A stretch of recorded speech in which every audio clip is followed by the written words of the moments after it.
السلام علیکم۔ آپ نے گزشتہ روز عزت مآب جناب صدر پاکستان آصف علی زرداری صاحب کا یہ بیان پڑھا اور سنا ہوگا کہ جس میں انہوں نے کہا ہے کہ ہم اسٹیبلشمنٹ کے ہاتھ مضبوط کریں گے۔ اب اس بیان کے اوپر لوگوں کے مختلف زاویے ہیں تجزیے کرنے کے۔ میرا خود ایک اپنا الگ زاویہ ہے۔ پہلی تو بات یہ ہے کہ ہمارے صدر پاکستان صاحب یہ فرماتے ہیں کہ وہ اسٹیبلشمنٹ کے ہاتھ مضبوط کریں گے، تو حالانکہ وہ تو خود اسٹیبلشمنٹ کا ایک پارٹ ہے، کیونکہ صدر پاکستان ہے تو وہ تو پارٹ آف دا اسٹیبلشمنٹ ہے۔ پہلی تو بات یہ ہوئی۔ دوسرا یہ کہ اس کو اگر اس تناظر میں دیکھا جائے کہ جس تناظر میں پیپلز پارٹی پر دباؤ ہے، اور وہ تناظر ہے مختلف نوعیت کا، یعنی جس میں NFCA ایوارڈ کی کٹوتی، مرکز کو مضبوط کرنا، کراچی کو صوبہ بنانا یا کراچی کے اختیارات۔ اب میری نظر میں 5 یا 6 جون کو بجٹ پیش ہونا ہے، اور اس کے بعد 28ویں ترمیم کا دھمال بجنا شروع ہو جائے گا۔ اب 28ویں ترمیم میں کیا کیا ہو سکتا ہے اور پیپلز پارٹی کیا کر سکتی ہے، وہ تھوڑا میں بیان کروں گا۔ ایک تو یہ کہ پاکستان نے بیرونی قرض اتنے لیے ہیں، اور جب NFC ایوارڈ کی ایلوکیشن 28ویں ترمیم میں کی گئی تھی تو صوبوں کو اس سے کوئی غرض نہیں کہ فیڈرل گورنمنٹ کو جو لون ری پے کرنا ہوتا ہے وہ فیڈرل گورنمنٹ کیسے ادا کرے۔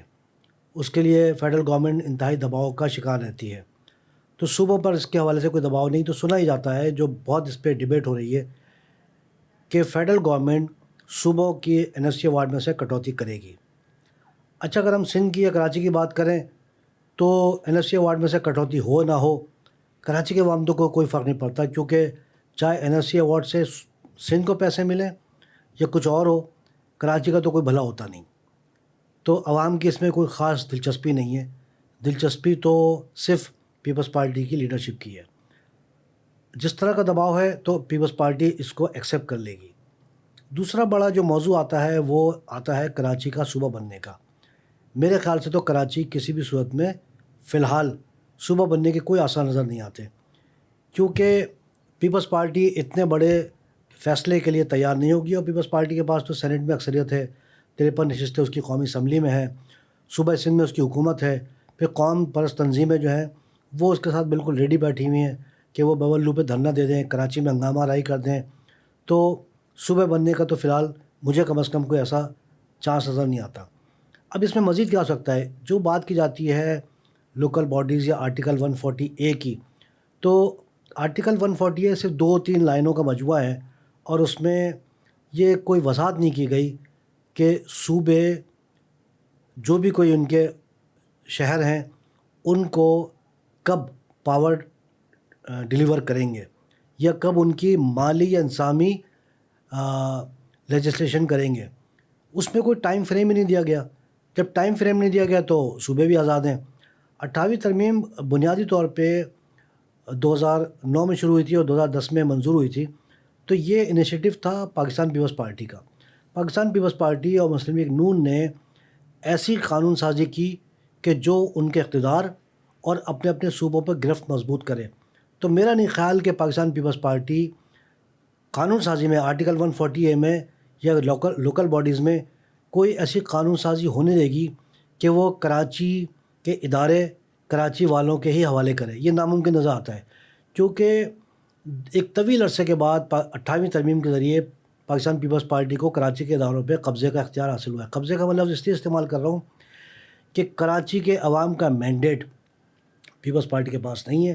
پیپلز پارٹی اندرون سندھ کے مینڈیٹ کے ساتھ جو ضابطۂ صوبائی اسمبلی کے ذریعے اس کو حاصل ہے، تو وہ کراچی یا پورے سندھ پہ حکومت کر رہی ہے۔ کراچی کا لفظ اور کراچی کا ذکر بار بار اس لیے آتا ہے کہ پیپلز پارٹی نے جس بری طریقے سے کراچی کے اداروں کے نام تبدیل کیے، وہاں سے کراچی کے لوگوں کو نکالا ہے، تو ایک بہت بڑی فرسٹریشن ہے۔ پھر لے دے کے ایک ایک گلی، ایک ایک محلہ، ایک ایک روڈ جس طرح تباہی کا شکار ہے وہ موجود ہے۔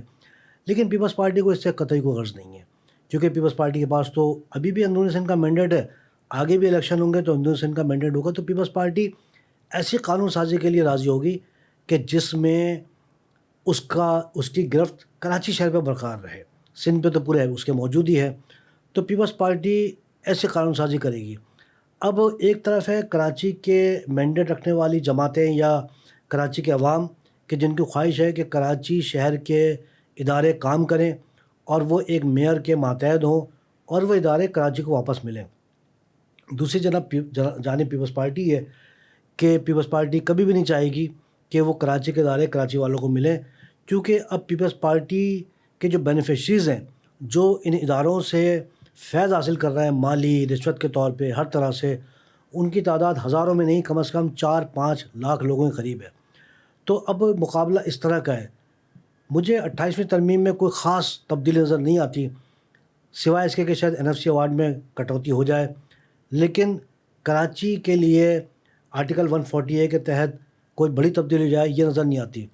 ہاں، اگر وفاقی حکومت یہ کرے کہ آرٹیکل 140 کے ساتھ پورے پاور جو کہ شہری حکومت کو حاصل ہوتے ہیں اس کا پورا ایک مینول، پورا ایک چارٹ یا انیکسچر وہ اگر اٹیچ کرے، اور جیسے کہ کوٹا سسٹم کے لیے اٹیچ ہوتا ہے یا کسی اور چیز کے لیے اس کے انیکسچر ہوتے ہیں، ایسے ہی کراچی شہر کے لیے، یا صرف کراچی شہر کے لیے نہیں، پورے پاکستان کے جتنے بھی شہر ہیں ان کی لوکل باڈیز کے لیے ان کے مالی اور انسانی رولز اینڈ ریگولیشن کو ایک انیکسچر کی شکل میں پاس کر دے تو کوئی بھلائی کی امید نظر آتی ہے۔